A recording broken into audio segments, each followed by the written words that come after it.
My name is John Nickerson. I'm a forester, and I work with a company called Dogwood Springs Forestry.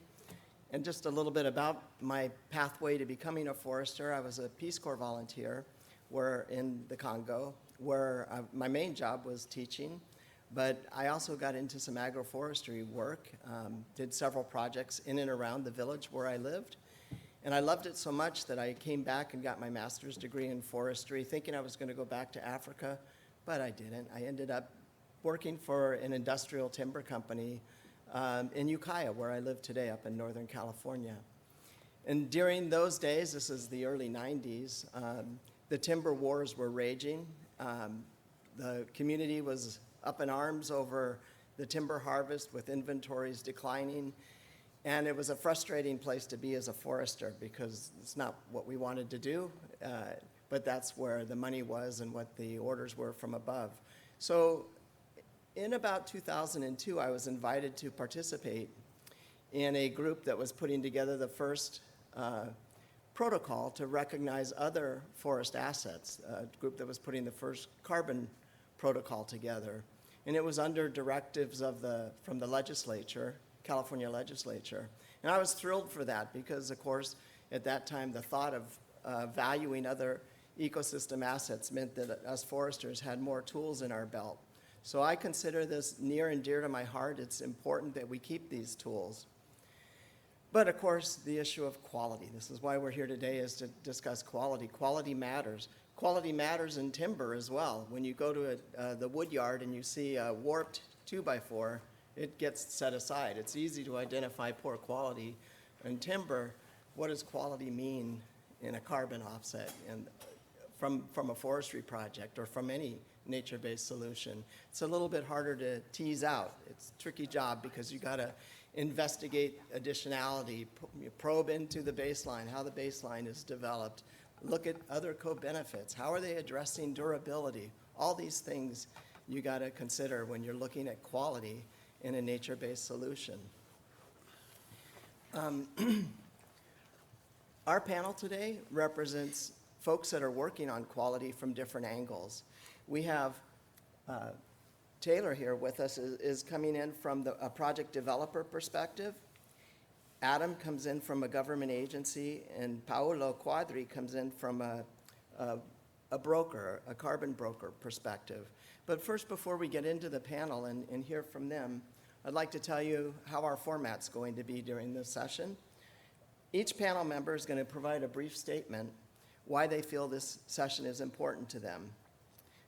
Then later, the panel will discuss as a whole how they define quality, the challenges to project development, and technical considerations as well. And then, of course, we want to hear from you. We want to make this a dialogue to hear from the audience and get feedback from our panelists. So we want to make sure that we save some time to do that. And on final notes, our panelists will be available after the session if you'd like to continue follow up with them. And also this discussion is being recorded, so if you want to track it later, you're welcome to do that. So first I'd like to introduce Taylor. Taylor Marshall is a project developer. She's the executive director of Restore the Earth Foundation. And I've known Taylor for quite a while. I know that her work is based down in Louisiana and that they've been working on restoring wetlands in the Mississippi Delta. And you know, it's interesting to me when we formed this panel to hear that Taylor's living in Coronado, down just about, 50, 60 miles south of here, not that far, well, maybe a little more. And you know, that's my old stomping ground. So, you know, I left San Diego as a kid a long time ago and ended up in Northern California. So it's interesting to hear how people change. But Taylor, why don't you go ahead and kick it off and tell us why you're here and what you find interesting about this panel. Well, thanks, John. I'm excited to be here and talk about quality. For us, it's a longer story. We did very small projects to start and kind of stumbled into the carbon world and developing large-scale reforestation projects with carbon offsets. But for us, you know, in this evolving industry that's getting more serious, more robust, quality is really important. I'm sure many of you in the room, depending on your different roles, had some difficulty a few years ago when all those black eyes were coming at us for poorly designed projects, poorly delivered projects. So the more robust and qualified projects that get on the ground not only lift us all up, but help make this industry a robust one that can continue to mobilize and move forward in answering some of these climate issues we're facing and providing really great quality credits, but also the stories, the impacts, and the value creation that we all know come from investing in nature-based solutions. So it's important to me that the quality only continue and that we continue to evolve and grow as an industry in this direction so that it continues to be a viable solution. Thank you, Taylor. So Taylor was our project developer representative. Adam Moreno comes from California Air Resources Board. He's our state agency representative. Adam Moreno, like me, was a Peace Corps volunteer, but not in Africa. He was in Paraguay. And I find that interesting, something that we talked about a little bit during our preparation for this meeting. But Adam is very much focused on nature-based solutions from an agency perspective. And when he's not working, Adam likes to camp a lot, and he's very proud of the work that he led with the state on, I'm going to let you talk about that. Why don't you talk about the work that you led for the state? Yeah, great. So I'm Adam. I'm the manager of our nature-based strategies at the California Air Resources Board, and so a lot of folks here recognize CARB as the leader in cap and trade and compliance offset markets and things like that. But actually our path towards carbon neutrality as a state is much wider than that. And so in terms of nature-based solutions and lands generally, it's my job and my team's job to quantify the contribution that all lands within California's borders, and so I'm talking every square inch of California, and it doesn't matter who owns it, doesn't matter if projects are happening on it, we're trying to quantify the entire carbon balance of the state and figure out the contribution of lands. And then we also model these lands into the future to set carbon targets and create policies around what we want to see happen in this space. And so why I think this panel is important and why it's important to think about quality of projects is that, like I was saying, markets are one lever that we're using, but we're looking at all sorts of levers to accelerate action within California. And to that end, we are looking to scale up nature-based solutions more than an order of magnitude to get us to where we need to be. As I go around and I talk with our partners and public and stakeholders about how much work we calculate actually needs to get done to get us to where we need to be, people will say, well, that's just too much work, actually, and it'll never end. Let's just let us do whatever we need to do, and that's it, and actually don't even worry about the quality, just like let us do some work. And what I say to that is that you can go and walk in Redwood National Park in some of the last remaining old-growth redwood forests that exist, which is maybe 1 or 2% of all redwood forests now. And when I walk through those forests, it makes me nervous about how much we want to scale up action in this space, because given enough financial incentive, it's clear humans can change landscapes really fast and really impactfully. And so that's why it's important as we scale up this work, that we look at the quality of those projects and we make sure that we're actually getting the output that we want, the outcomes that we want, and that folks who are just really looking to capitalize on investment and co-opt this term nature-based solution are not included in this work.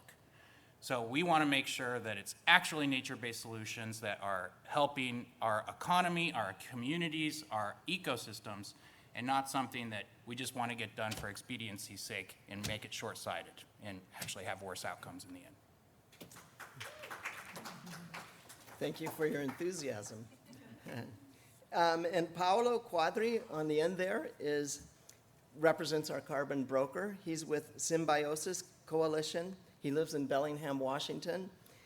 He's originally from Ciudad Mexico. Yeah, Mexico City, and he's a Pumas fan. I was.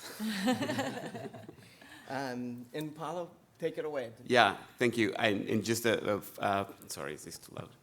Footnote. So I'm the technical lead of the Symbiosis Coalition. Not quite a broker, although I guess broker is a very general word. So I might be brokering right now our interaction. But we are a coalition of buyers that was launched last year, and with a commitment to contract between now and 2030 about 20 million tons of nature-based removals.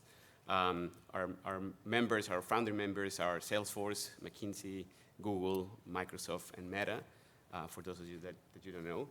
And the reason why it's very, very important for me to participate, I'm really honored to be invited, is because at the core of our mission is to catalyze the market, to help catalyze the market, and do it through very high integrity, high quality projects, right, and credits. And that's not just achieved via science and innovations in technology and whatever we as a coalition of buyers can see and decide and of what are our preferences, but also by engaging with obviously research institutions, with standards, with developers, and with the public at large. And so spaces like these ones are really important for me to communicate what is it that we're doing, but also receive feedback and start a conversation that help us all move forward at the same time. So I'm really, really excited, and thank you for being here. Thank you, Paulo. So again, this panel is about the quality of nature-based solutions. And quality, as I said earlier, can mean a lot of things. It can mean the quality of the carbon offset, the climate benefit itself. It can mean the associated co-benefits and the quality of those co-benefits. It can mean a lot of different things. And I think that probably in as many people that are here, there's as many opinions of what quality in a nature-based solution means. So Adam, I want to go back to you and have you follow up on your introduction to that and talk about how you look at quality. What does quality mean to you? Yeah. Oh, sorry. That's for Adam. You'll get it. Oh, sorry. I'm so sorry. That's all right. Yeah, all right. So, well, the first thing is that our strategy at CARB and really within the state, in nature-based solutions or in natural land, and in lands generally, is, and it needs to be, made clear, is not to maximize carbon stocks and sequestration everywhere. So, especially when you're coming up with a statewide strategy, obviously lands provide so many benefits and things across the entire state that carbon is an important thing to consider, but it is not the only thing. So our objective is not to maximize carbon stocks and sequestration everywhere. And in fact, some places we want to decrease that carbon, obviously, for wildfire fuel reduction, things like that, defensible space. And so to that end, we like to think more holistically about projects and how these affect communities, how these affect the environment, how they will affect other co-benefits that folks rely upon. But in the end, of course, there is like the project level assessment, and so I don't know everything there is about every single ecosystem, even though we have to sort of assess projects in every single ecosystem and now even out into the oceans. So luckily, actually, our original compliance offset protocol, has some really nice guidelines that I just sort of use to assess first principles of projects, right? So if something's real, permanent, measurable, verifiable, and enforceable. So those are like kind of my base questions I have. And it's actually amazing how many projects don't even meet those basic sort of requirements, like measurable, for example. If you can't measure things, like come back to me when you can measure things, frankly. Also, I always think about what happens, well, first of all, is this scalable? Is it actually a scalable sort of project that you're working on? Because that's what we're looking to scale up, right? So little, like one-off projects, that's great, but can something scale? And then thinking about what if it actually does scale? So if it scales, is it gonna be in line with our policy needs and objectives? and what sort of guardrails are in place, you know, to make sure that folks and environments are protected if it does scale. So those are just some basic principles I think about when people Thank you, ask me to Adam. assess projects. Thanks. Now, Paolo. I'd Thank like you. to hear how Symbiosis deals with the issue of quality and how you deal with expectations on the carbon accounting as well as the co-benefits expectations. Yeah, thanks, John. So at the core of the launch of Symbiosis and the way we see quality, if you have been in our website or any of our communications, we lay down 5 quality pillars, which are sort of like common practice out there. But I'll explain a little bit why they are unique and how we trying to evolve them. So the first one is we call it conservative accounting, but it's really more like accuracy, like accurate accounting. And so that includes things that we care a lot about, like additionality and leakage risk. And then the second one is durability, right? And it has also multiple dimensions. And then we care a lot about ecological integrity, socioeconomic or community benefits, and then transparency at large, right? So it's kind of like in a transversal way to all of the other pillars. Now, the way we think of additionality and leakage and durability are sort of like the impact pillars, right? Within those pillars, we have a series of criteria, and that's what determines whether any of the projects that we are interested in are going to deliver impact. And that can be, the size of the project, so the amount of tons that are removed, the number of hectares that are planned to be restored. And then when we think of ecological integrity and socioeconomic benefits and the transparency of a project, it's not just as a co-benefit, but also we consider them as both co-benefits and co-drivers. So these are the co-drivers of impact, right? And this is really important because from a project design perspective, we don't think of quality in a standardized way. That is, this is one parameter for quality in Brazil and the same one in Indonesia and the same one in the United States. But rather that context matters a lot, and therefore for any given project, you might have different pathways to achieve these pillars of impact. So your durability might be different depending on your context, depending on your land tenure context, depending on whether you are working in a tropical area or in a tropical dry forest or a high elevation mountain ecosystem, right? And then planning for the ecological aspects of your project might confer more or less resilience that might help your project long term, right? Or your socioeconomic benefits might actually be the driver of durability, right? If there's some partial harvest involved or some forest management plan in your project, and this is the reason why your project is going to be durable, is because it will incorporate all these community benefits, right? Or because you will create some landscape connectivity between protected areas that long-term will also allow you to remove more carbon in other places with some spillover effects. So we think of it as a complex system, from a complex system perspective, and we're trying, and we plan later this year to start publishing more academic pieces, but also just at the public at large, about how we're thinking about these things.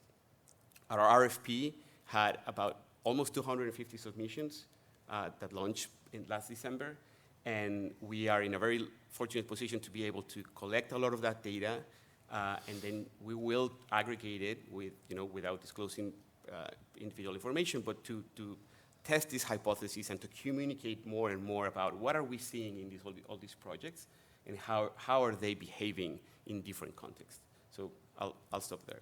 Yeah, Taylor, before I go to you, I want to follow up on the idea of durability or permanence. Adam, you mentioned permanence. Paulo, you mentioned durability. And you mentioned a varying time frame for durability. Adam, how do you think about permanence?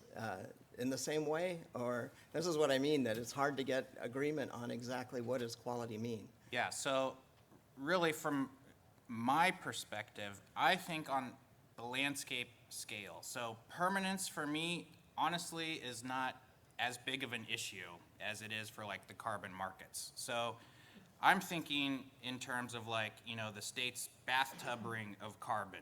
So at any one point in time, if we can have more carbon on the landscape, that's good.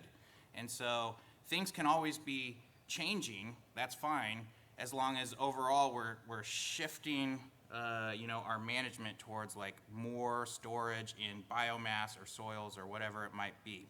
So in that case, from my perspective, not our offsets, group's perspective, but my perspective overall, if projects go in and out, it doesn't matter, as long as overall we're bringing that carbon level up and we're Thank you. decreasing emissions. Yeah, thanks for that. And I guess that does kind of align with what Paolo was saying in terms of an overall effect. Mainly these projects may have effects outside of the projects that affect durability over a larger space. That's how you're looking at it, right? In a larger geography. Okay, Taylor, to you, I'd like to talk about your work as a project developer. Restore the Earth has been working really hard in the Mississippi Delta, doing reforestation with bald cypress, I believe. Well, any native species. Any It's native species. Site-specific. Thank you for that. Now they have about 150,000 acres reforested with ambitions toward about 1 million acres. So those pretty big plans there. So Taylor, how do you deal with these issues of quality and navigate a pathway to make sure that your work is going to be valued? So from our perspective, and I can say this after learning some tough lessons, if you want high-quality credits, you need a high-quality project. In order to get a high-quality project, you need high-quality partners. We're a nonprofit, we're not a for-profit. So what Restore the Earth has been able to figure out, again, through very hard lessons learned on our 20-year journey, is finding the right delivery partners and stakeholders to participate in the project. Actually, our delivery partners are right here, Eco Restore. But really having partners that have a shared stakeholdership in the project, understand your vision, what the quality requirements are. So in our case, large corporations come to us to meet their offset needs, but also to invest in the longevity of a project that's going to have impact here in the United States with all co-benefits, water quality improvements, biodiversity, et cetera. And so for us, from start to finish, we need to ensure that we are thinking about everything, and we are ensuring our suppliers are ensuring quality from the seeds that are collected locally to the project sites, to our measurement, monitoring, and verification partners, to the landholders, to the community members. And so making sure that each project is a win-win. I know it sounds cheesy, but if the partner doesn't feel like they're also getting something out of it, for example, our landowners in Louisiana, it's the state of Louisiana, their Wildlife and Fisheries Department.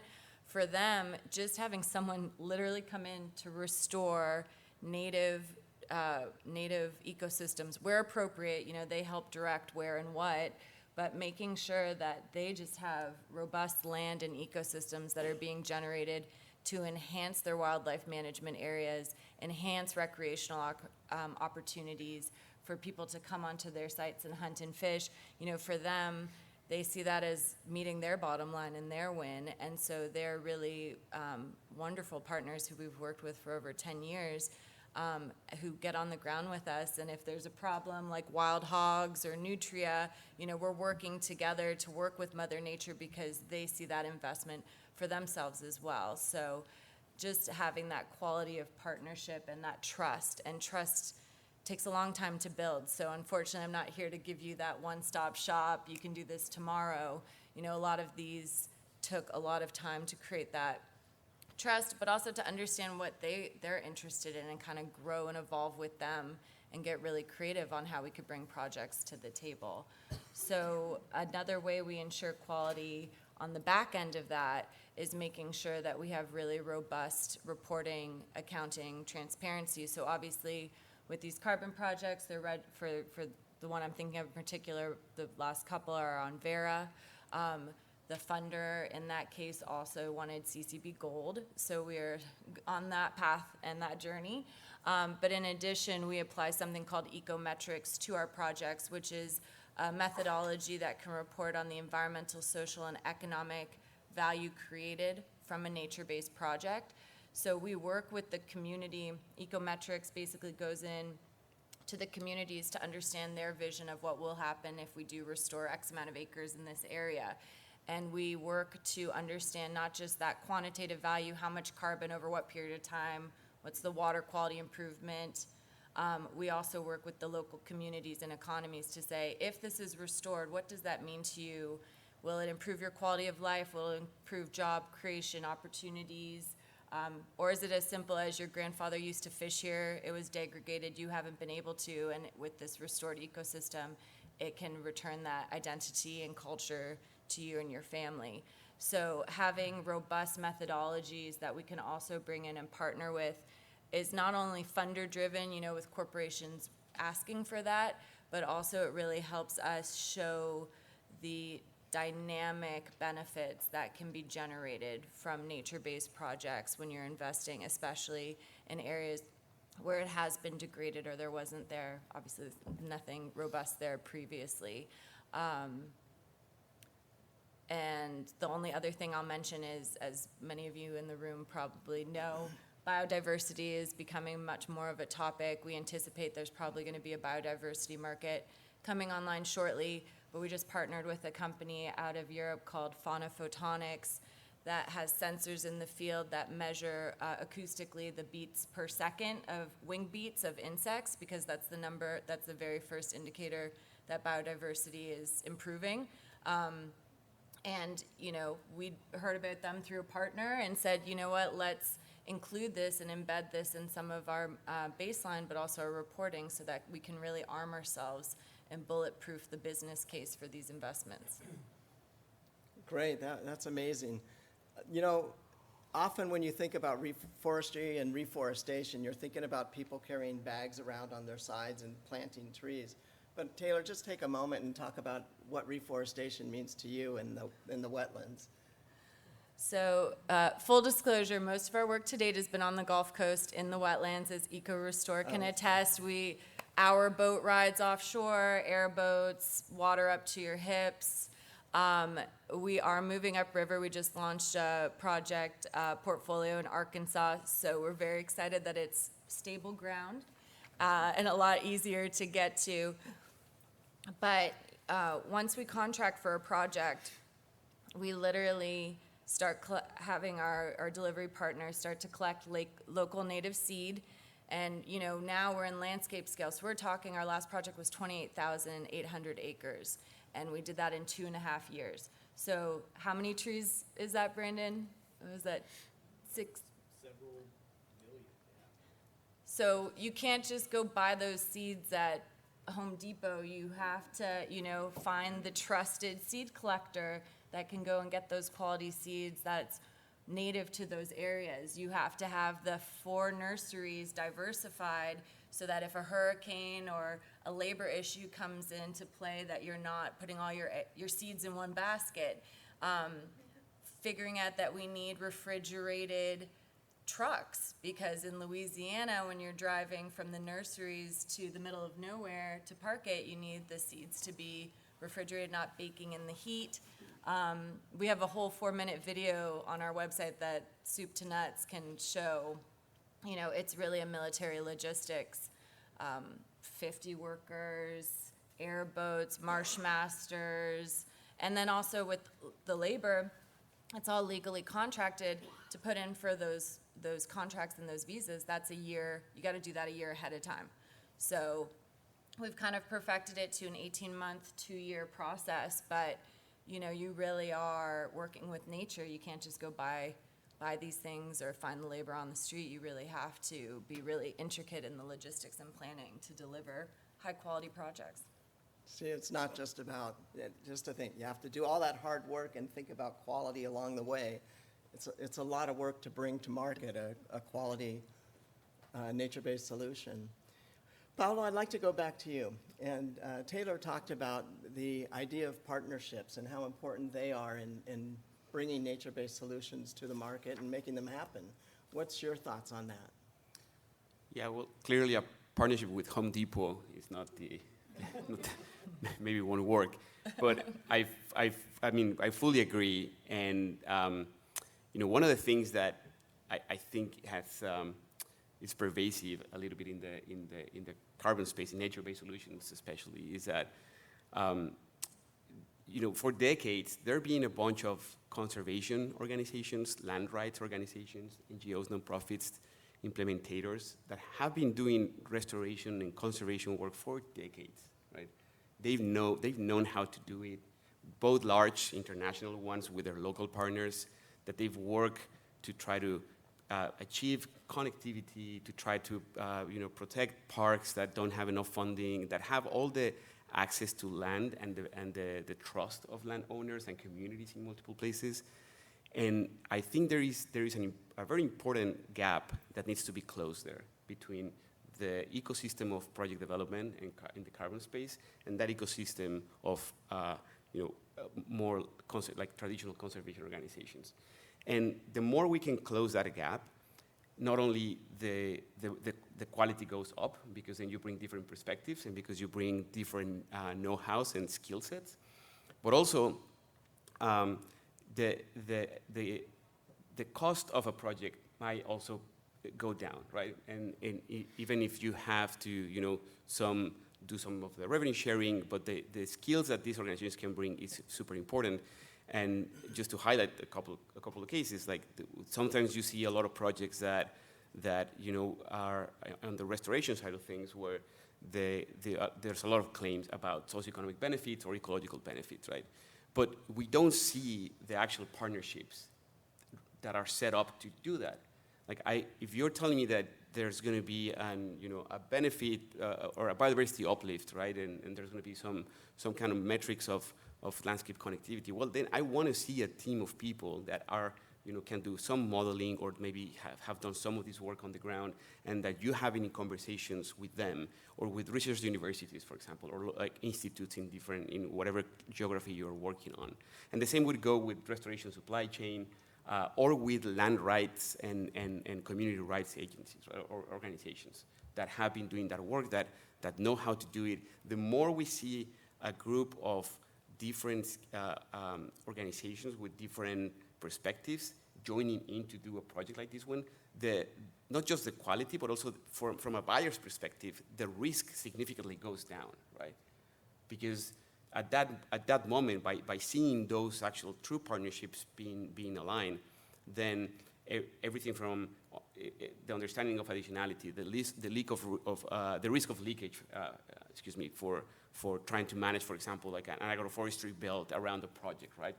Or durability, like all those things suddenly are mitigated by those partnerships. Can you? Thanks. Anybody else want to give a round? Not yet.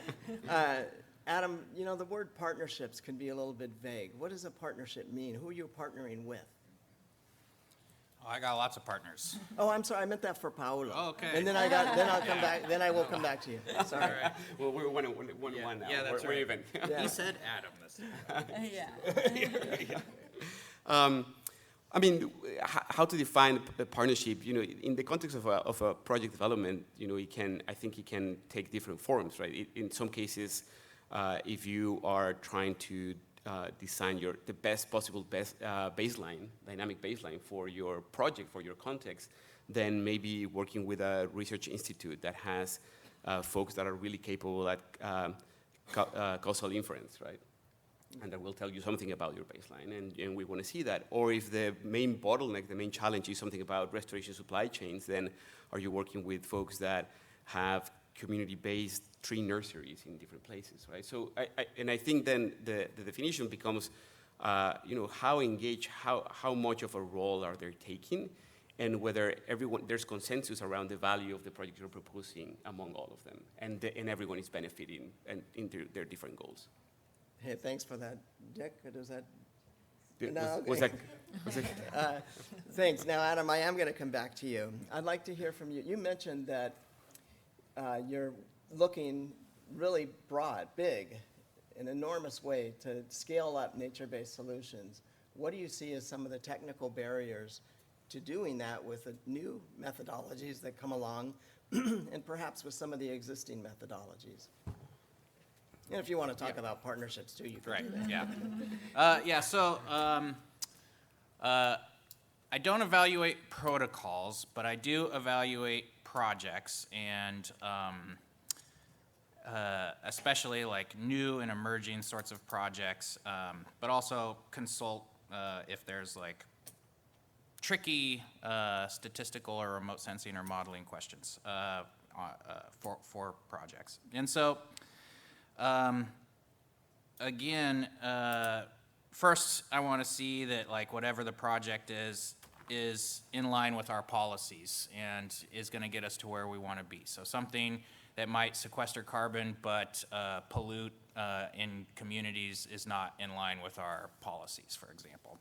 But on a technical side, so first of all, sometimes I come in and there will be a new company or project developers, and so I start asking questions.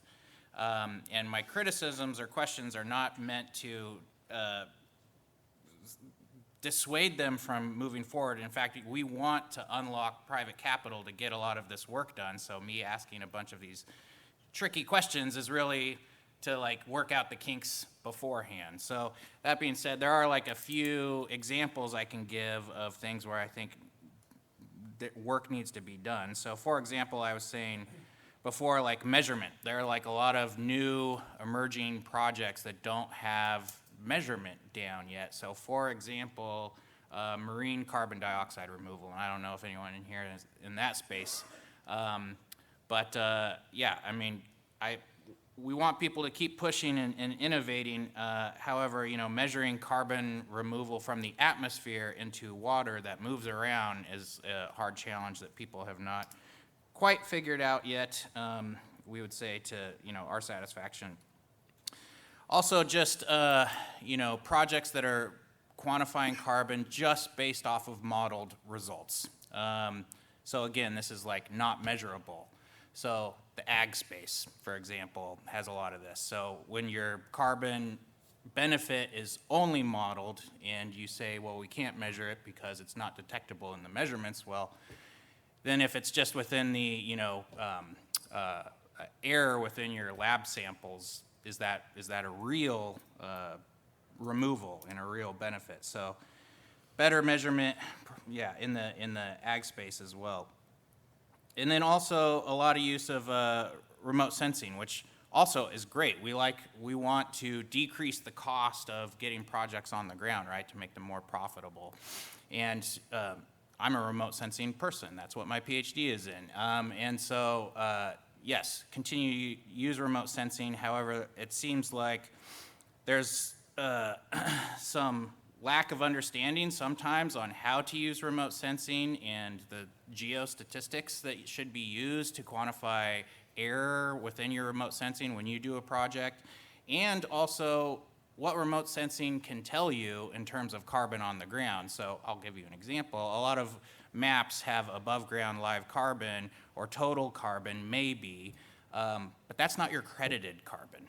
And so credited carbon is really what you get your money on, and that's not your above ground live carbon in your maps. And that's another step to do credited carbon. And so we don't feel at this time you can totally remove boots on the ground, yet at least. Those are a couple technical hard examples, I guess, of where we think improvement could be made. Thank you. Yeah. And Paulo, do you have anything to add to that on the technical perspective? Yeah, I think, is this one? Yeah. I think, same as Adam, I don't evaluate, I don't assess protocols per se, right?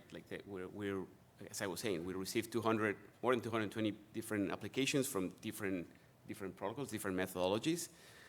In my opinion, different methodologies will have different strengths and different weaknesses depending, again, in the context of that you're working on. And I would say that, but if I have to make a sort of an opinion on what we see, across the protocols is that providing more guidelines that are, again, and you'll probably repeating myself a little bit, but providing guidelines that are based on the classification of these different contexts of which projects can happen. what kind of interventions are you planning? Like we have the division of ARR and IFM and RED, right? And for good reasons. But landscapes are agnostic to those divisions, right? And so the more I think that the more we move towards an approach of landscape integration, where obviously the methodologies can be flexible and can be compatible based on these complexities, the easier it will be to scale up from a ground perspective and to actually integrate things on the ground.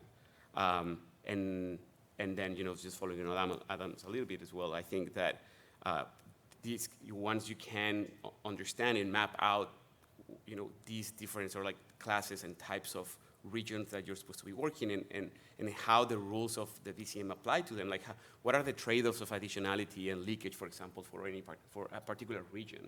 And once you understand that and you provide guidelines on that, then it's easier to say, well, this is the stocking index that you might want to use, right? This is the kind of metric that you might want to use for this particular place.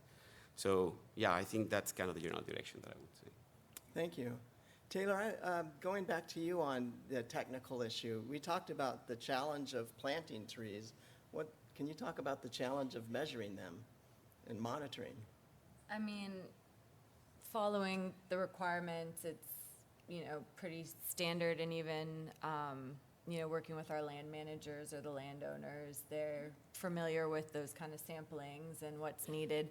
Honestly, I think the most challenging thing on our end, just related to technical side, is the bottleneck of verification. It's been really challenging when we've had funders who, are eager for that verification. And I mean, I hope as the industry mobilizes, there's more verifiers that get certified and there's more bodies that can be out there, but the timeline, it just can be really cumbersome on our end, where we're ready to verify, but the verifiers aren't. So if there's ways that we can eliminate some of those bottlenecks in the technical aspect, that would be extremely helpful, just from the project developer side. Thank you. I'm going to shift gears a little bit here. As I prepared for this meeting, for this panel discussion, I went to ChatGPT for advice.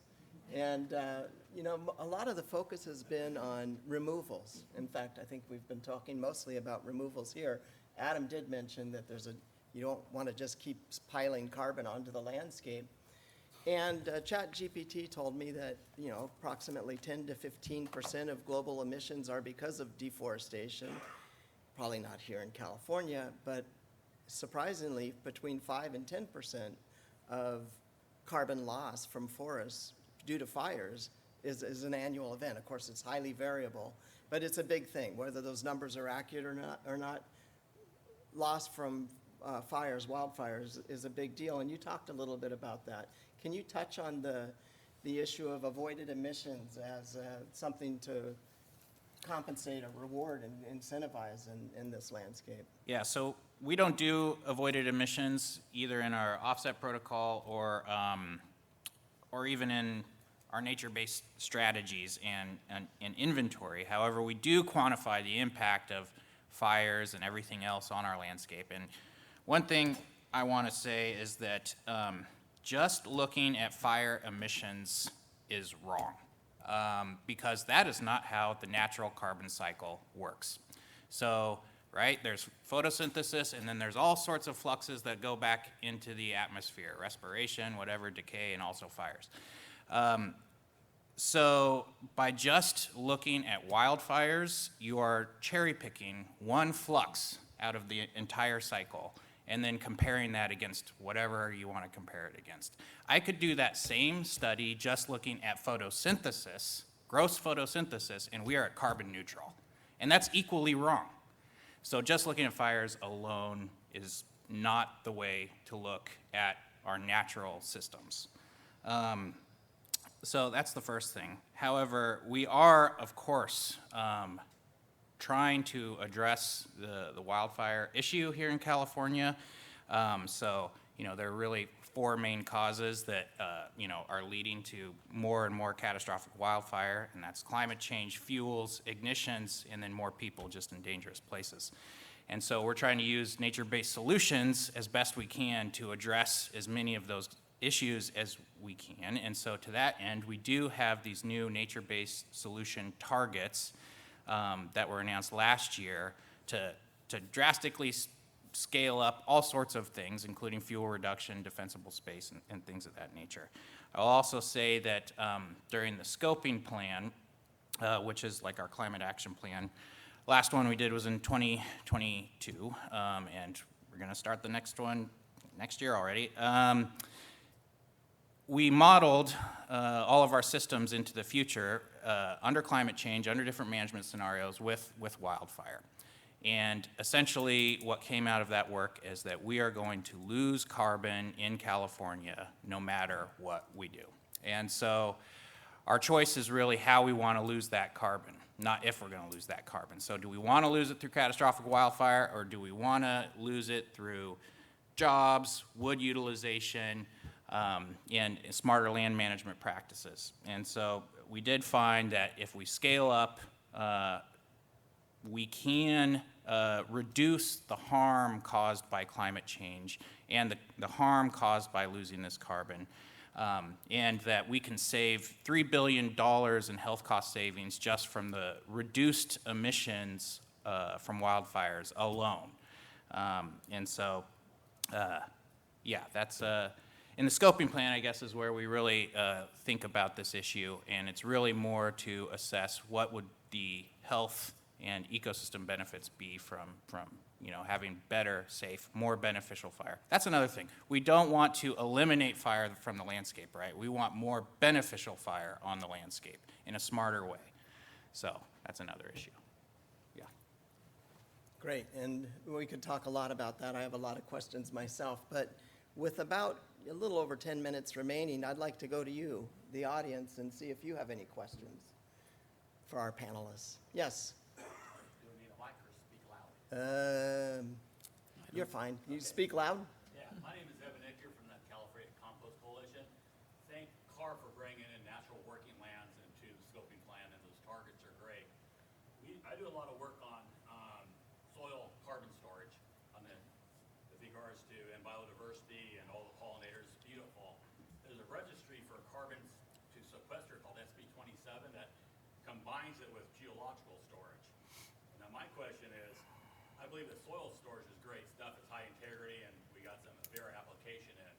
But the geological storage underground is very suspect and questionable, and it's getting taxed by a lot of folks. I don't support it, but we got to differentiate between them. I believe soil carbon is high quality, but geological storage is questionable. And is there at CARB a way to differentiate those when you have the registry under SB 27 to really highlight the quality of soil versus geological? Because that's a big pending question in Sacramento with a lot of attack on geological storage. And I want to make sure soil storage doesn't get thrown out with it. And that's what's happening with a lot of environmental justice groups. They don't understand the difference. Adam, do you have a response to that? Yeah, for sure. Yeah, thanks, Evan. Yeah, Evan is a good champion for compost in California, so thanks for that. And we're also fans of compost with all of the biomass that we're going to be generating from all of this work, for sure. Okay, so he mentioned SB 27, which is a bill that mandates a registry get created, similar to maybe an offset registry, but maybe not. Maybe it's also just like a marketplace. And I say maybe because it's not real yet, so it's not a thing yet. And also CARB is not leading that effort. So that's given to CNRA. So CNRA, which is our Natural Resources Agency, they're going to do all of the regulation development. We are in charge of the verification portion of that. But in terms of like what it looks like and is there these questions about differentiation, that's up to them to figure out. Yeah, thanks. Other questions? Yes, here in the front. My question's for Taylor. So, as a nonprofit project developer whose operation has, grown a lot over the last couple of years, or I'm not exactly sure how long, but do you have any words of wisdom for how to, expand your impact area while maintaining quality and integrity? And geographically, or? Or not? So our work to date has just been kind of fortuitous in the sense that we started with little projects with some of our landowners and managers, and then it just evolved from there, and we had already kind of created that relationship. But I would say that now, I mean, things are changing politically, but there's more knowledge about the carbon markets. There's more knowledge about what is out there. And even now, our work in Arkansas, it's with private landowners, and I've been personally surprised how much they're already aware, more than I thought, of what's taking place. So I think there's a lot of willing partners out there, and I think honestly, public agencies are really interested, but are limited in their ability to go out and make those partnerships or find that funding. So really that public-private connection has been our sweet spot in kind of being this matchmaker. So I think the will and the interest is out there. It's just being able to make those connections, but also demonstrate your value and trust. And again, some of it's difficult. It does take some time to do that. But I think more and more, and what's great is, there's no one group that's going to solve this. We need as many groups out there doing these projects to be able to have the impact that we're hoping for. So, the more you can just connect and learn what other people's goals and objectives are, and also get creative, because sometimes there's something in there, but you just need to put yourself out there and have those conversations. And even if it doesn't make sense right away, in a year it might make sense, or in 2 years there might be something where you're like, oh, I'm going to reconnect. So. Thank you. In the back? Hi, Sam Lampert from ERS. I had a question I want to follow up on kind of the geospatial challenge and the value of remote sensing. ERS is a carbon standard focused on ecosystem restoration. And I'm curious, what do you see as the right role for standard bodies to play in helping bridge some of those challenges around the kind of need for better geospatial analysis and carbon capture? Did everybody hear the question? Okay, please repeat it louder. I'll try to do it again. Yeah. So I work for ERS. We are a carbon standard focused on ecosystem restoration. I wanted to ask a follow-up question about the need for GIS in carbon accounting. And the question is, what is the effective role for a standard body to make sure this can happen and it's accessible to project developers despite the technical challenges? Yeah, great, thanks. So I would say a few things. First, how remote sensing is used for stratification within your project. So whether it's post-stratification or pre-stratification, probably you should do pre-stratification. Also, what statistics you ask for, because there are literally an infinite number of statistics you could potentially produce. And as a remote sensing statistician myself, I want a suite of specific statistics that will tell the whole story of what's going on in your project. And a confidence interval is not one of them, by the way. Yeah, that. I guess a little just more clarity. And then, yeah, what sort of remote sensing products you actually want and for what purpose, So, or like any sort of accuracy assessment done on the remote sensing itself. If, for example, your standard is going to just let folks use maps themselves without, any sort of boots on the ground, well, then maybe there needs to be some validation of your maps that go into that. So, yeah, there's a couple. Okay. David? Yeah, thank you. David Antonioli from Transition Finance. Thank you for the great panel, really great ideas and thinking. My question relates to what happens when the party's over. And what I mean by that is, when the last credit is sold, what then? So, Paulo, you had some interesting ideas alluding to some solutions of how you actually create interventions that lead to long-term interventions that eventually don't need carbon credits on that financing. But I'd be curious to hear from the panel, what are some of the active ideas that we might think about to incorporate into the system so that we have a plan to make sure that we have a plan for what happens when the party's over? Thank you. Taylor, why don't you start? So I mentioned biodiversity. I've noticed, at least in the conversations that we're having with, a lot of them are large multinational corporations with climate commitments. stated carbon commitments, but honestly, they're the ones starting the conversation about water and biodiversity. And I think that reason is twofold. I think one is they've probably taken some hits for just needing to check that box, like, oh, I offset my scope 3, or oh, I did this. And so there's demand from their customers and employees and the public to say, okay, it can't just be a transaction. You have to demonstrate you're actually generating value by creating these offsets in some way, shape, or form. So at least in the afforestation, reforestation world, we're seeing, okay, what are the water quality and quantity improvements that are also coming from planting trees, which that will occur naturally as part of our projects? What biodiversity metrics are you tracking? Because now I think not just the demand from customers and employees on their side, but also just the understanding that if you have a high quality project, you should be enhancing biodiversity, you should be enhancing water quality. So I think it's really promising to see a focus on that, because then it's going to take above and beyond into truly restoring and having these integrated healthy landscapes. And I mean, who knows what's going to happen if the carbon market will still be around, but that gives me that vision of saying, okay, there really is this financial incentive now that's evolving beyond just that entry point, which was carbon. Did that kind of answer? Sorry. So yes, and thank you. But my question really is, that model still depends on someone else paying for it. Yes. And so what are the systems we're building into the overall system so that we actually aren't depending on someone else paying for it? And I think that's the key question, because I think if we continue to believe that someone else is going to pay for it, we're going to fall into the same old trap that, oh, I was talking to one developer who said, oh, today it's so carbon credits, tomorrow it's so biodiversity. That's not a sustainable model, I don't think. And I think Okay. the possibility is to create something that delivers value over time that can stand on its own. So just to, I know you're about to jump, No, but go just to, thank you for clarifying. So that goes back to kind of that integrated reporting, at least on our perspective that we've mentioned.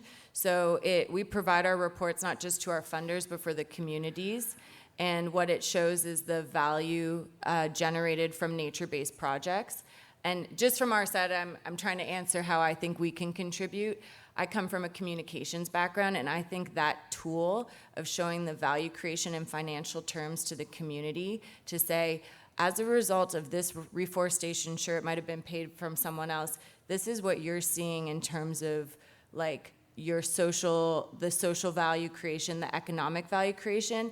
And my hope, at least in the piece that I'm involved in, is that by being more open and transparent about the value creation to these people on the ground, these communities, that, hey, yes, it is just planting a tree, but here's all the other worlds in which this kind of comes and benefits me directly, is a very valuable communication tool, not just on that local level individual, but communities, cities, et cetera, because, you know, we're talking to cities that are like, let's demonstrate this value to our communities so that we get more of a tax base to invest in certain urban reforestation projects or other things. So it's connecting the dots of that value creation. But Paulo looked like he probably Yeah, has something Paulo, great go to for it. Yeah. It seems like you have some thoughts on Well, what yeah, do you just do quickly. after the No, the yeah, I party? think great question, David. And I would say that a good project, if I'm looking at a good project, right, I'm also trying to understand what is the after party plan, right? And so that can take different forms. And in some cases, it might be a conservation easement, right? In places where you can have actually legal protection, and that is a good argument, then that's an option. In some cases, it might be that you are creating forests for the future, like sustainable community-based forestry for the future that will then trigger a whole chain of events that create incentives. In some cases, it might be your partnership that we were talking about with conservation NGOs that might be able to put philanthropic money behind it long term. In some cases, it might be just demographics, right? Like forest transitions and people shifting places, and then you don't, if it's in a more marginal area, then maybe you don't have to worry so much about the plan for the after party. But again, I think we need to, we love to stratify our sampling to reduce uncertainty. I think we should also think of a stratification for project quality overall so that we can reduce uncertainty on what happens with all these plans. Good question. It's a tough one to answer. We only have one last question. I saw you raise your hand first over here, so. I have a question because you've got folks on the panel from more of the voluntary side and more of the compliance side.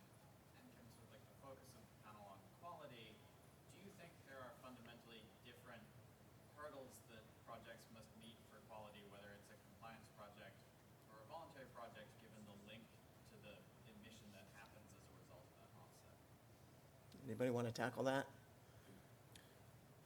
I'm sorry, I don't understand the question. He's asking a question about comparing requirements for quality between the compliance market and the voluntary market. Oh, It's a good question. I don't know enough about John, Yeah, I compliance. wouldn't know details about like the compliance market, like with Yeah. Adam's work, so maybe we should just first. I mean, I would say, of course, we are trying to set the bar.